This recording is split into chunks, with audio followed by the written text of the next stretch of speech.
It's a time for more packages from China. Let's go.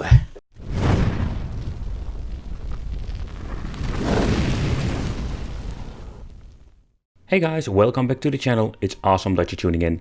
So in this video we are going to take a close look at the Chuwi Lark Box. So this product has been on the market for quite some while now. They also sell it like the Super Console X PC Mini.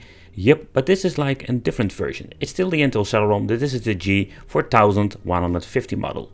And the reason I want to review it because this thing is cheaper, but it is still powerful. The question remains, what can we do with it and what are we going to get? The Chuwi Lark Box is a very small mini PC. I find it fascinating what we can do with new technology nowadays. But how is it when you want to use this thing actually like a game system? Is it convenient or is it something you just need to avoid? So this thing is super tiny. And with super tiny it also comes with not a lot of weight. And that's one of the big plus size of this thing. In total 132 grams. So that is not a lot.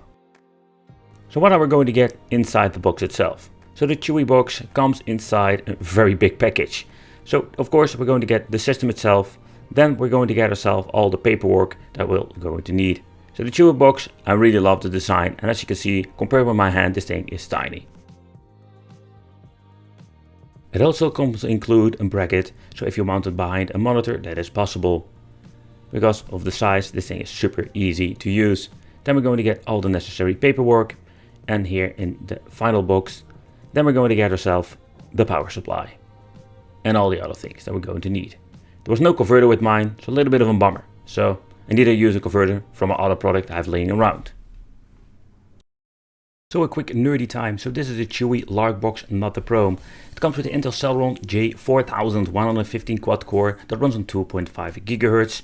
It seems to be this thing also has 6GB RAM and storage 128GB and comes with the Intel UHD Graphics 600 GPU. So the specs are almost similar to the Pro Edition, so that makes me wonder like how will this cheaper version run with the games? How will it work? How will this magic be? The downside to this machine is because it's so tiny we don't have a lot of option when it comes to display ports. Of course, right at the front we're going to get the on-off switch, at the right we're going to get the option for an SD card and audio out, while only having two USB 3.0 ports. So we need a USB hub and we're going to HDMI and then Type-C for powering. So that's it, like there was nothing else.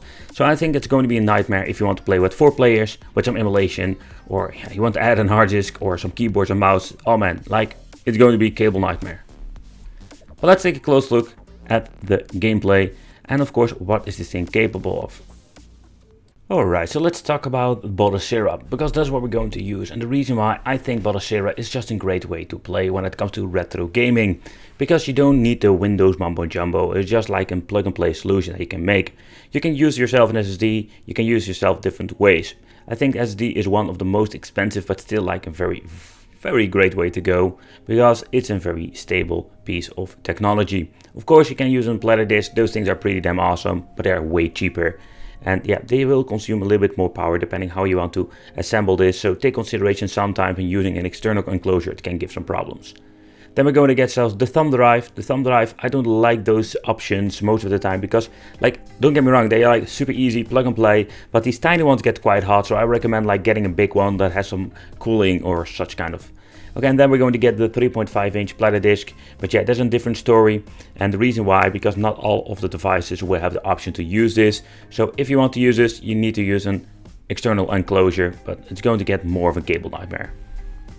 But also nowadays we're going to get like very cool enclosure for the 2.5-inch, so you can use basically like enclosures and use the thing through the USB. I mostly do this because it's super easy plug and play, but internally we're going to get a little bit more speeds. Then we're going to get these awesome kits that they're selling. So basically what they're selling, like having a hard drive enclosure, an hard drive, and then it comes complete with controllers. Sometimes like with the fake wireless controllers, they are not the best, but yeah, they are pretty damn awesome. So the kits come even with a manual, so explaining you how to add games to the hard drive. So it's an all-in-one fun package. But that's one of the options you can basically go through. And yeah, comes with controllers, so you don't need to search for them. You can also get yourself like an Xbox 360 controller or something else. There are many ways to play with the Bodhasera image. The enclosures are just okay quality, the plastic cheap ones. So that's basically what they are doing over there. Alright guys, so let's start with some Sierra and Mame Testing. And first, some Mortal Kombat spanking, just see how it will run. So most Pandora boxes now will run it just fine, so I don't expect any issues when it comes to a mini PC that has way more power than a Pandora's box.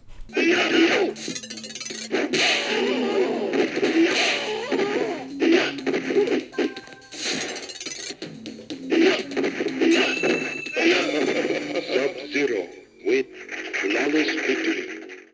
So let's grab one that is more demanding, and with this game you can see like it has no problems whatsoever, so even the higher end stuff will run just fine on this tiny little beast.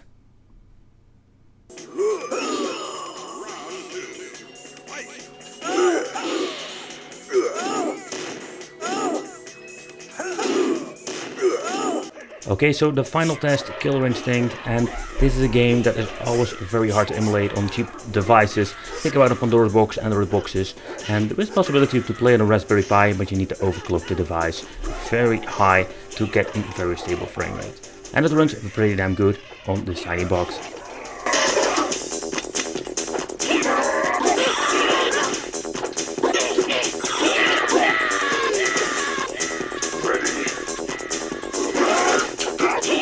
Where cheap Pandora's boxes or other Android devices have problems, this mini PC is able to run way more N64 games. For example, this Cruise News 8 that has a lot of stuttering and problems, but with the mini PC it works just fine. But take consideration, N64 will always be a mixed performance, simply because it's a very hard platform to emulate.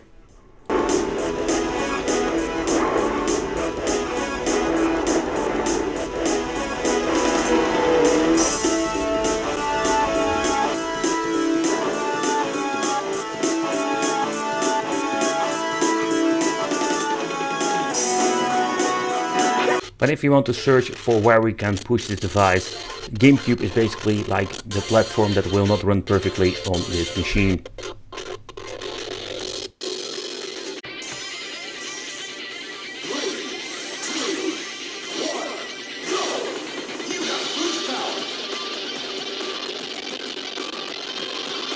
Okay, so next up let's move to Dreamcast. Dreamcast will run mostly on cheap devices, and with this mini PC we do have an amazing performance. So I'm very pleased to see that even like the more demanding games will run just fine.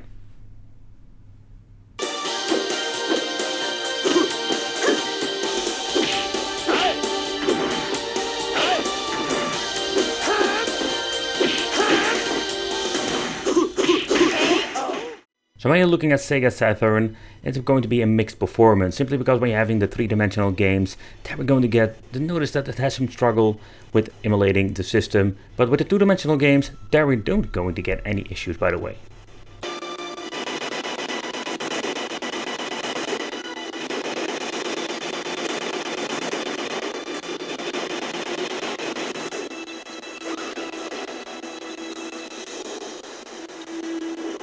But when you're looking at the two-dimensional game from Sega Saturn, here you can see that we're going to get a very nice stable 60 FPS frame rate. And that is going to get the differences with these systems. So Sega Saturn is basically like giving a mixed performance on this tiny box. Okay, so another thing is of course PlayStation Portable. Take consideration games like God of War still run, but you can tweak anything about it or upscale. So that's what I like about this mini box. It's still powerful enough to run most like say common games, and maybe even like squeeze it up in scaling here and there. But so in overall, like with normal resolutions, you can play most all games from the PSP.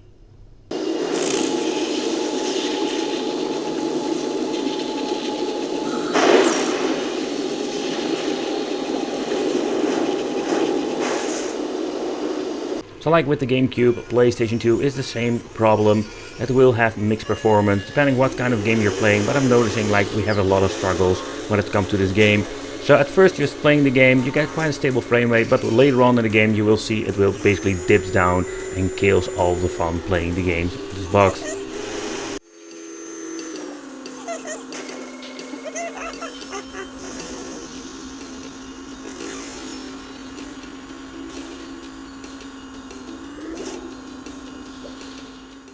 Alright guys, so even we don't have the option to play PlayStation 2 or perfectly, same with Sega Saturn and the GameCube, I think this box still has a lot to offer for the money you're paying for it, because this is not the Pro version. That was the normal version. It was a couple of dollars cheaper than the Pro.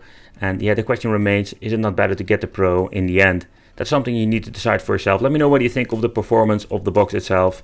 But let's go to the teardown. What I love doing about teardown is just to see how this thing has been assembled. So this tiny box still contains a lot of power. And I must say, like, I found surprised to see how the performance are. Of course, there are so many solutions nowadays when it comes to Intel, but also AMD. And when looking at the price point, you're basically paying a lot of money for this device because it's so tiny. That's, I think, the biggest problem you're having with a device like this. The question remains, is it not better to get yourself like a bigger PC with maybe better specs for the same amount of money?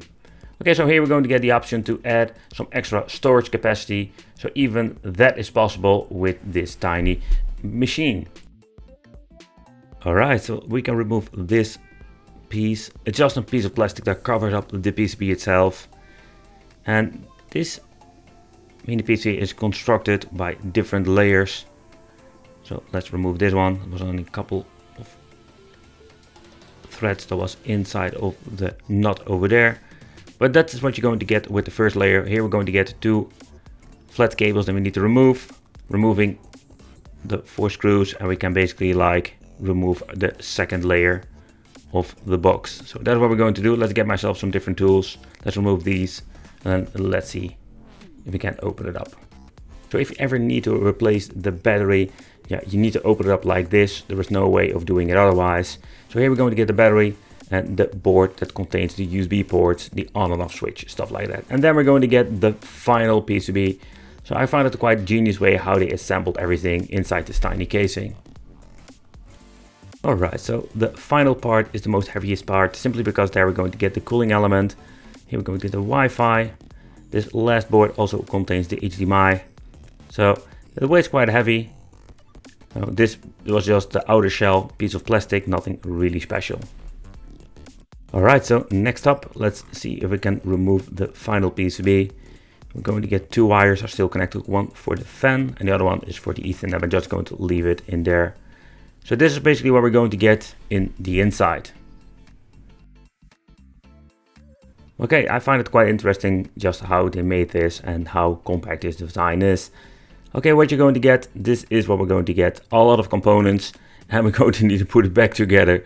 So let's go to the final conclusion, and yeah, first let's put it back together.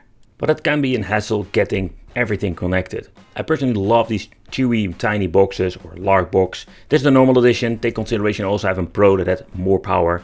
But I must say that overall the performance is not bad at all. If you're going to find one for not a lot of money, I think it's a pretty damn cool thing to do. Let me know what you think of this. I want to thank you for watching. Consider subscribing, hit that little bell, become one of the Wicked family, and I will see you in the next video.